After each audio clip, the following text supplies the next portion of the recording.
राष्ट्र सर्वप्रथम, राष्ट्र सर्वप्रथम, राष्ट्र सर्वप्रथम, राष्ट्र सर्वप्रथम। लोकसभा में आम बजट 2024-25 पर चर्चा करते हुए राजस्थान राष्ट्रीय लोकतांत्रिक पार्टी के सांसद हनुमान बेनीवाल के प्रश्नों का जवाब देते हुए केंद्रीय स्वास्थ्य मंत्री जेपी नड्डा ने कहा कि कैंसर के मामलों की संख्या बढ़ रही है और यह हर साल करीब 2.5% की दर से बढ़ रही है।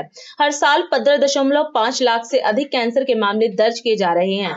उन्होंने कहा कि कैंसर की 131 आवश्यक दवाओं की सूची है जो अनुसूची 1 में है, जिनकी निगरानी की जाती है और उनकी कीमत सरकार द्वारा तय की जाती है।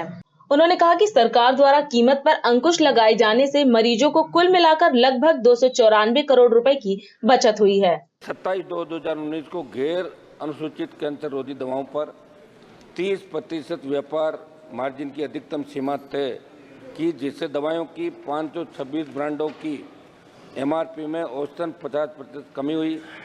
मंत्री जी, आपने जवाब में जो सूची दी उस पर क्रम संख्या 118 पर जो दवाई है ट्रेस टू जुमाब, उस पर 54,725 रुपये MRP है, मगर उसकी कीमत 13 से 14,000 रुपये है।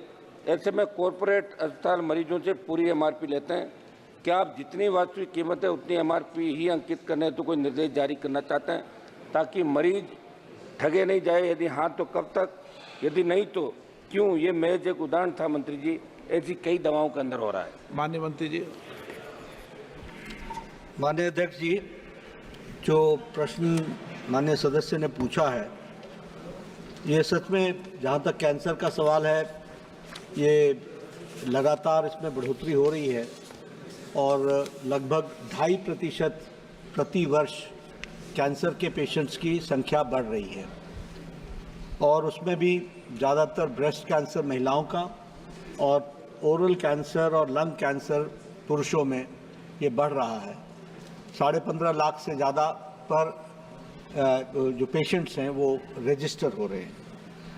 जो दवाइयों के बारे में उन्होंने कहा, वो हमारी एक लिस्ट है जिसको हम मॉनिटर करते हैं और कुल मिलाकर के जो, जैसा मैंने पहले प्रश्न में भी कहा कि national list of essential medicines, इसमें 131 दवाएं कैंसर की हैं, 131 जो शेड्यूल 1 में आती हैं, जो उसकी प्राइसिंग सरकार करती है और NPPA करती है, और ये वो मेडिसिन्स हैं जो मोस्ट कॉमनली यूज्ड हैं और जिनका उपयोग किया जा रहा है, और इस पर NPPA जो है वो सीलिंग प्राइसेस लगाती है। इसके माध्यम से लगभग 294 करोड़ रुपए का पेशेंट्स को फ़ायदा हुआ है इस सीलिंग को लगाने से, और इसको हम लोगों ने इसी तरीके से आगे बढ़ाने का भी प्रयास किया है।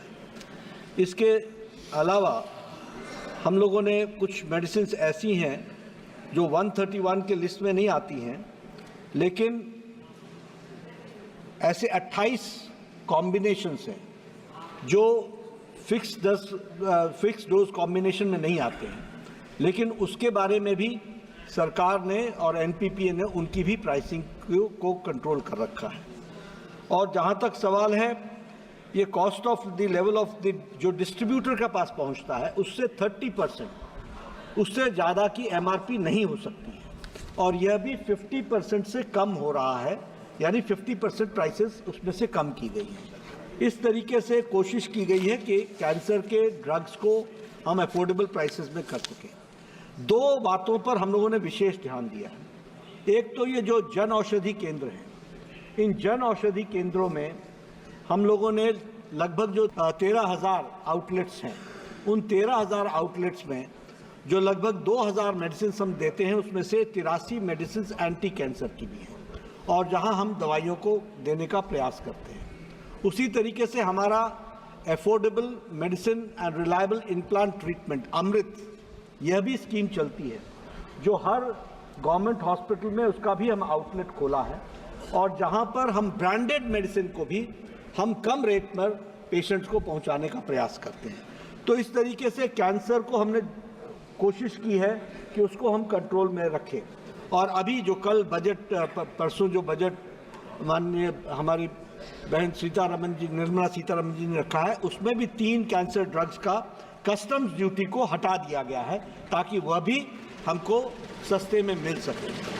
अभी माननीय सदस्य ने जो प्रश्न पूछा है उसके वो एक विशेष के बारे में पूछा है, वो उन्होंने बताया है। मैं इसको ज़रूर एग्जामिन करता हूं कि ये कोई आपने नंबर बताया है, उस नंबर को पर मैं एग्जामिन करूंगा कि अगर वो एमआरपी से आगे जा रहा है तो स्थानीय वहाँ के अधिकारी उसकी चिंता करेंगे। लेकिन जो हम लोगों ने एनपीपीए ने जो सीलिंग प्राइसेस तय की हैं, उससे ज़्यादा पर कहीं भी कोई दवाई नहीं बेची जाएगी, ये हमारी जिम्मेवारी है। राष्ट्र सर्वप्रथम